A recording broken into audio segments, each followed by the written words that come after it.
ഇപ്പൊ ഒരു സാധനം പറയും. എനിക്കറിയാം. പറയും. End to encryption. End to encryption തെറ്റാ. എൻഡ് ടു എൻഡ് എൻക്രിപ്റ്റഡ് അങ്ങനെയാണ് പറയാം. End to end encryption. അതായത് ഇപ്പൊ നമ്മള് ഇൻസ്റ്റയിലും വാട്സാപ്പിലൊക്കെ കാണുന്ന ഒരു കാര്യമാണല്ലോ ഈ സംഭവം എന്ന് പറയുന്നത്. എൻഡ് ടു എൻഡ് എൻക്രിപ്ഷൻ വരാന്ന് പറഞ്ഞു കഴിഞ്ഞാല് ഇപ്പൊ ഞാൻ ഹിബക്ക് ഒരു മെസ്സേജ് അയച്ചു കഴിഞ്ഞാല് പ്രൈവറ്റ് ആവുകയെ ഇൻസ്റ്റാഗ്രാം അത് കാണൂല.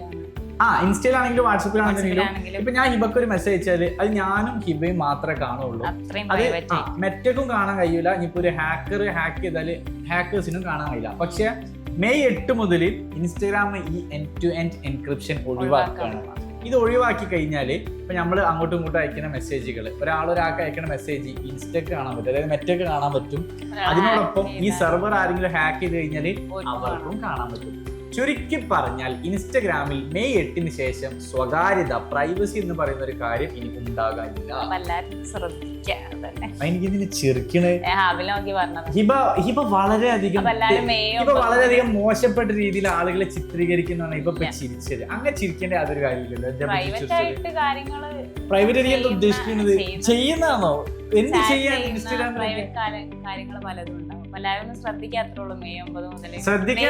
ശ്രദ്ധിക്കേണ്ടവർക്ക് ശ്രദ്ധിക്കാം, അല്ലാത്തവർക്ക് സോ ഇതുപോലെയുള്ള ഒരുപാട് ഇൻഫോർമേറ്റീവ്